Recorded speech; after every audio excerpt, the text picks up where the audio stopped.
our very first Voices of Impact for the week. And guess what? We have a very special guest. We always don't announce the guest because we want it to be a surprise. So I will wait till we bring out the guest. But before that, I'm Franklin, right here at ArtSphere, Voices of Impact, impacting your day, impacting your life, impacting your world. I'm bringing voices that actually impact you every day. We pick a local voice that is the most impactful voice. Before bringing our most impactful voice today, our guest, let's look at some of the things that are impacting you. The first is, guess what? Hawrelak Park is going to be open. So you know where you used to go to enjoy Heritage Festival, that park? With the canoes, with the boats, with the trails to walk around, the fun things there is going to be open again in March 13th. Official opening on May 30th. So get ready, more fun. Lunar New Year celebration was big last weekend. We were at the West Edmonton Mall and at Londonderry Mall.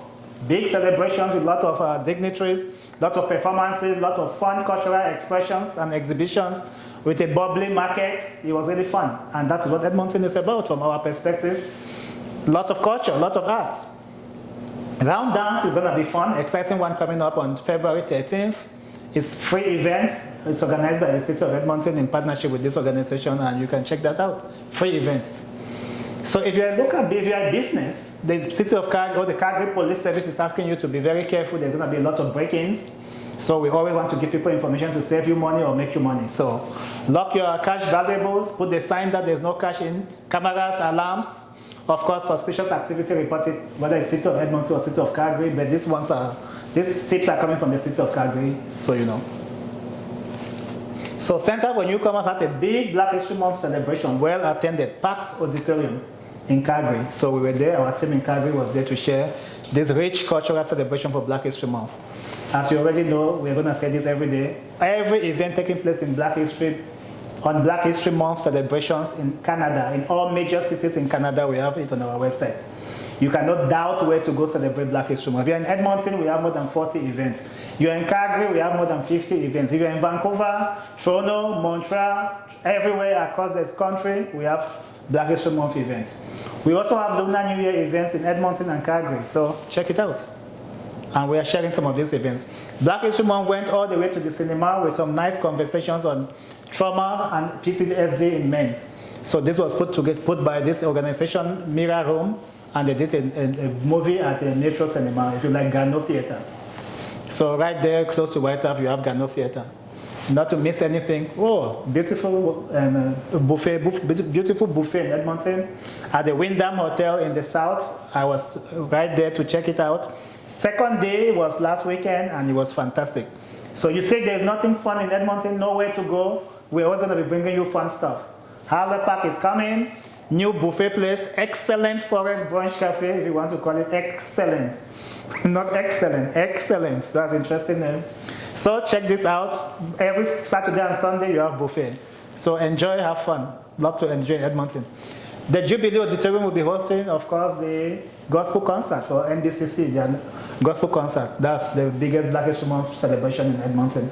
So NBCC gospel concert is coming. It's a ticketed event. So check out on their website, or you go on the website of Jubilee Auditorium to get that. So our calendar of Black History Month events, again, you can get that on our website. This is passed already, but BCW is more than happy to connect with everybody who wants to do something for doing business in Africa, partnership for Africa, Canadian government, and going to Africa to connect. As you know, the Canadian government is looking for opportunities to connect with different organizations, different countries, different continents. They finished with China. They went to the Gulf region. They're looking at going to Latin America, Africa. So be part of that if you're looking at doing things in Africa. Africaniva is coming again June 5, 6, and 7, this time at Eastwood Park. And there's call for vendors, and there's also a very interesting event for Africaniva coming up, which is wine and food tasting right here at ArtSphere. As you know, ArtSphere has an event space, it has a commercial kitchen, has a space for people to do podcasts. Our podcast room is right here where we are now, and we have all those fun things at ArtSphere. So if you are looking for a place to do something in Edmonton, a place to organize an event, a place to cook, commercial kitchen, any place to do things, you are right here in ArtSphere. And before looking at what we have today, that's the things we think are very impactful today. let's see what we are going to be capturing tomorrow. But before tomorrow, we have a guest. Thank you, Hello. Nathan. Hi. How are you, Franklin? So good to see you. Thank you so much. Hello. Hi, everyone. So how are you? I'm really well. It's been a while. I'm so glad to see you were again. at our office when we started on 118. We were just talking about that. Sometimes back ago. I've seen the evolution from green to now beautiful orange, I have to say. And today you are back again with another new project, ArtSphere. Yes. So thanks for coming. Thank you so much for having me. So how are you? I'm doing really well. It's a really fun time right now, as you know, with Lunar New Year and Black History Month. There's a lot of things going on in community, which is truly my favorite as an elected official, is actually to be in community with folks, because that's where you get to hear people's stories. I'd like to think that every elected official is in their role because they want to serve.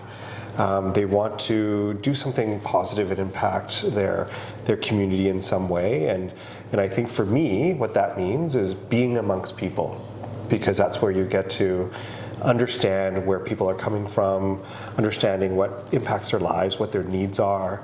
And it makes me a better legislator, because then, we have our legislative session just coming up in a few short weeks here. I'm able to bring those voices and those perspectives back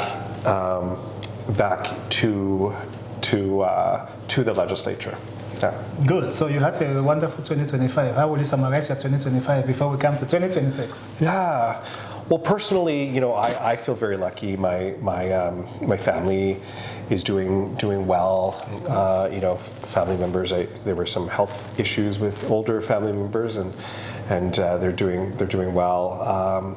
So I feel very blessed. I think it depends on how you ask that question, Franklin, because I know you and I were talking about this. I think as a province, certainly there are some challenges in terms of what's happening in the political landscape, and there are some geopolitical realities that are out of our control. And when I'm talking about that, I mean what's happening in the United States and the threats from President Trump. But also internally, there are some conversations around separatism. Obviously, 2025, in the latter part of 2025, the teacher strike was very disruptive. And very. You're coming from the school as a former school board trustee. As a former school board trustee, and teachers were really fighting for better public education and better conditions for students, and we saw overwhelmingly, certainly in my interactions, that parents understood that, and parents also wanted to see better conditions in the classroom. We didn't unfortunately see that. The UCP government, of course, forced teachers back to work. Mm-hmm. They didn't need to use such a heavy-handed method as they did with the notwithstanding clause and take away bargaining rights. It was, deeply un-Canadian in my view.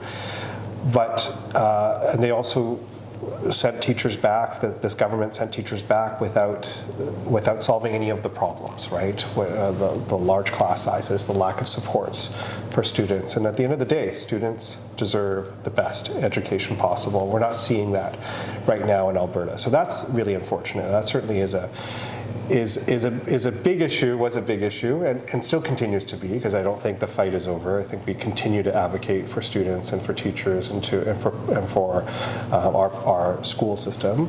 But certainly I can't talk about 2025 without mentioning obviously that event. But I think in 2026, while there's lots of things where we could talk about some of the challenges within Alberta, and right now we're seeing the price of oil drop, for example. It's going to be, I anticipate potentially a challenging budget at the end of February. Cost of living continues to be high. When I talk to young people and folks, price of auto insurance is going up.